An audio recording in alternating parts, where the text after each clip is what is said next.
The arrest of a prolific tagger who police say is responsible for hundreds of cases of vandalism. Plus, Houston, Odysseus has found his new home. Mission accomplished. The local touch that made this lunar landing a big success. but first, a progress report on the effort by Oregon lawmakers to recriminalize hard drugs as penalties now appear to be going up. Thanks for joining us. I'm David Molko. And I'm China Green. The potential changes to Measure 110 are one of the most closely watched bills in Salem. And tonight it appears that we are one step closer to a compromise. Alma McCarty is in the newsroom with those details. Alma. Well, David, China, there's a big spectrum of opinions here, from people who want to keep it the way it is to people who want to fully recriminalize possession of hard drugs. So tonight, it's the Democrats' initial proposal that appears to be inching toward compromise. Sources telling KGW there have been some changes to House Bill 4002, among them penalties of up to 6 months in jail for repeat offenders and a new unclassified misdemeanor class rather than up to 30 days in a Class C misdemeanor that Democrats had originally advocated for. Also making what are known as deflection programs optional rather than mandatory. These are programs that prioritize treatment and help someone avoid criminal charges. Now, keep in mind, closed-door conversations are still happening, which means things could change before the bill gets its next hearing. Meanwhile, advocacy groups like the Urban League of Portland are already reacting. We're in staunch opposition to any criminalization or recriminalization, I should say, of folks who are suffering. And, from what we've heard is that, this new iterative amendment that we're expecting is quite frankly worse than what was initially introduced. We reached out to the Oregon State Sheriff's Association to get their take on recriminalization, but we haven't heard back. The changes first reported by the Oregonian and OPB have largely left the public health side of this alone. That means treatment is still the top priority. So if this version or any other makes it through the House and Senate and onto the governor's desk, will she sign it? Here's what Governor Kotek told Laurel Porter last week on Straight Talk. The filter I'm bringing to it is, will this make it better? Will it make it better for the people who need the services? Will our communities be safer? If they can pass that filter, then I can sign the bill. So it appears there continues to be consensus in Salem that recriminalization will play a part in this. The remaining questions, the exact penalties, and with the short session about halfway over, whether the parties can get it done. David, China? Yeah, that is the burning question. Thank you, Alma, for that update tonight.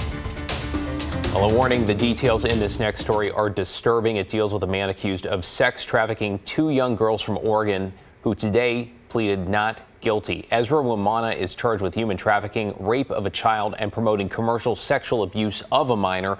Police say he met the 11-year-old and a 15-year-old girl online, picked them up in Pendleton, then drove them to his apartment in Federal Way near Seattle. Court documents say he sexually assaulted one of them and allowed 3 friends to assault the other.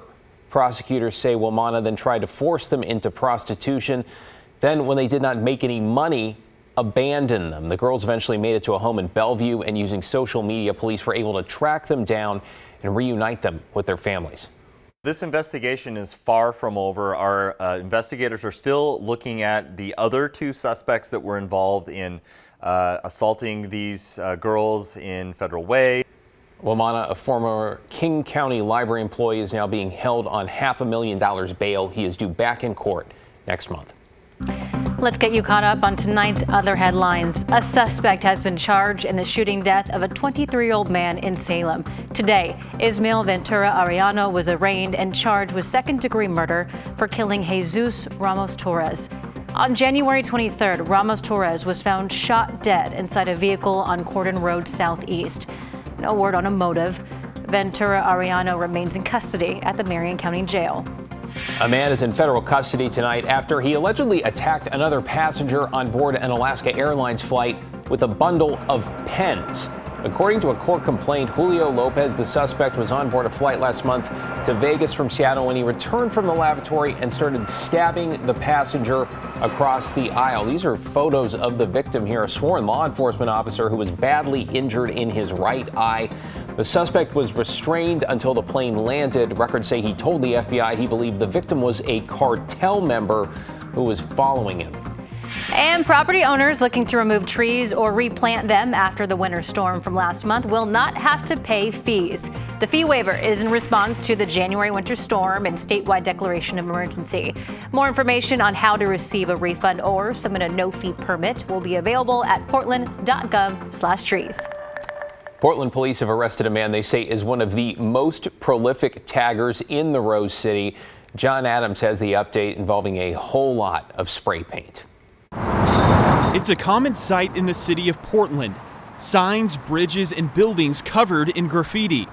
Portland police say serial vandals oftentimes tag locations with a word or phrase identifying their work. The Portland Police Neighborhood Response Team has worked for years on tracking down these individuals and bringing them to justice. On Thursday, they announced the arrest of someone believed to be one of the city's most prolific taggers, 27-year-old Jerry A. Mahangos, known by the four letters KASR. Mr. Mihangos and I have known each other now for about 2 years that I've been investigating him. He has put up KASR tags all over this city hundreds of times. Mahangos has been arrested multiple times for tagging before and even pleaded guilty to charges in 2023. Officer Nathan Kirby-Gladkowski with Neighborhood Response gave us insight into the world of graffiti vandals, a world where fame comes from putting your tag up often, and the riskier the location, the better. This community, the people that are all in on it, that's what they seek. It's a thrill, it's validation, it's purpose. And so they go out there and they put their tag up again and again and again and again with that goal in mind. PPB believes Mahangos is just one of a number of prolific taggers that have been active in Portland over the last few years. Professional skateboarder Emile Laurent was arrested for tagging in August 2022. He avoided jail time by cutting a deal with Multnomah County prosecutors, but is serving 3 years of probation. Police say each time a major tagger is arrested is a win. Investigators oftentimes learn about a tagger's associates by going through their phones when they are in custody, leading to more arrests. Our goal is to keep going after one large-scale graffiti vandal after another, and then to cause deterrence amongst their peers. But this work can feel like an endless cycle. Graffiti goes up, is cleaned off, and goes up again. While charging a major tagger can feel like a victory, Officer Kirby-Gladkowski admitted that the battle to keep the Rose City free of graffiti is far from over. That said, there is still a lot of graffiti in this city, and we have a lot of work to do. John Adams, KGW News. A downtown Portland restaurant is cleaning up this evening after someone shattered a window at their front door early this morning. The owner of the Daily Feast at Southwest 11th and Taylor says she believes the suspect was having a mental health crisis. They stole an iPad but left the cash alone. The owner says at this point she used to vandalism but frustrated that addiction, among other things, seemingly continues to go unchecked downtown. It's him or somebody else. Like, you leave people on the street and you treat them like garbage and they act like garbage.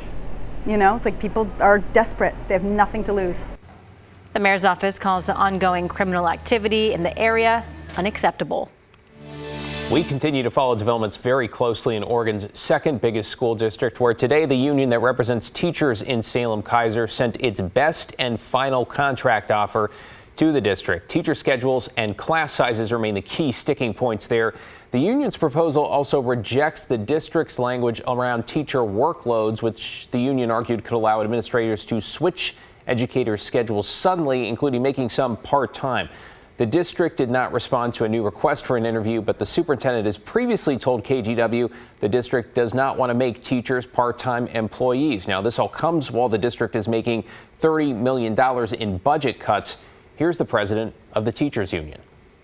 If our district is not able to come with reasonable solutions for the last 4 articles that we have on the table, then that means we will take a strike vote and we will be prepared to walk out. And if all that happens, a strike could come as soon as early April. The union and district have another bargaining session, though, scheduled for next week. This is KGW News at 11, and still ahead, sporting Columbia sportswear material on the moon. A look at the lunar landing with technology from the Portland company. Plus, first for Forest Grove High, why students are performing a play on back-to-back nights in 2 different languages. And what a day today was. It's all about the high temperatures. I'll show you how warm it was on this day that many are calling fall spring. Here's Mount Jefferson looking south from Mount Hood. I've got the ski report for you.